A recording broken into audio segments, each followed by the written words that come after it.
Assalamualaikum warahmatullahi wabarakatuh. Halo, perkenalkan kami dari kelompok 4. Saya Andi Putra Agustin dengan NIM 2005. Saya Arif Iwan Hanafi dengan NIM 2023. Saya Rizky Febrianti dengan NIM 2025. Saya Irma Rahmawati dengan NIM 2039. Kami kelompok 4 akan menjelaskan terkait alat ELISA dan cara pemakaian. ELISA atau Enzyme Link Immunosorbent Assay merupakan suatu teknik yang digunakan untuk menilai kuantifikasi kadar peptida, protein, antibodi, dan hormon berdasarkan prinsip ikatan antigen dan antibodi. Secara sederhana dapat diartikan bahwa ELISA ini digunakan untuk menentukan jumlah antigen yang tidak diketahui pada sampel dengan cara mengikatkan antigen dengan antibodi spesifik yang ditempelkan di permukaan dinding plate. ELISA dikembangkan untuk menggantikan metode RIA atau radioimmunoassay yang menggunakan radioaktif untuk deteksinya. ELISA dapat dibagi menjadi beberapa jenis, yaitu yang pertama direct ELISA, yang kedua indirect ELISA, yang ketiga sandwich ELISA, yang keempat competitive ELISA.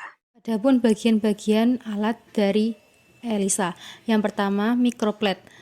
Microplate adalah media yang digunakan untuk meletakkan sampel yang akan dianalisa atau diukur nilai absorpsinya. Yang kedua, micropipette dan vial tube. Fungsi dari micropipette ini digunakan untuk memindahkan cairan dalam jumlah yang kecil atau mikro secara akurat. Micropipette sering disebut dengan pipette otomatis. Yang ketiga, microplate reader. Microplate reader adalah alat laboratorium yang digunakan untuk mengukur nilai absorpsi sampel yang diletakkan pada microplate. Salah satu fungsi microplate reader adalah untuk pengecekan antibodi dalam metode ELISA. Yang keempat, wash buffer. Wash buffer merupakan larutan yang wajib digunakan pada proses pemeriksaan dengan metode ELISA.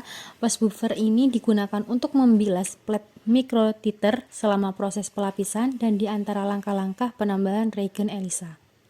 Yang kelima, larutan pengencer. Larutan yang digunakan untuk mengencerkan sampel atau reagen yang sangat pekat sehingga dapat digunakan dalam konsentrasi yang sesuai untuk percobaan. Larutan pengencer bermacam-macam, mulai dari aqueous ataupun cairan spesifik yang berhubungan dengan sampel tersebut. Yang keenam, stop solution adalah larutan yang berupa campuran asam sulfat dan asam klorida yang tergabung menjadi satu larutan. Fungsi dari stop solution adalah untuk menghentikan reaksi yang terjadi sewaktu memasukkan sampel dengan metode ELISA. Cara penggunaan. Pertama-tama, siapkan sampel yang akan diuji. Inkubasikan sampel pada suhu ruangan selama kurang lebih 60 menit. Tutup well plate atau microplate dengan plastik transparan dan pastikan dalam posisi sejajar. Siapkan larutan wash buffer. Setelah inkubasi selesai, cuci well plate dengan menggunakan larutan wash buffer. Siapkan enzim antibody conjugate.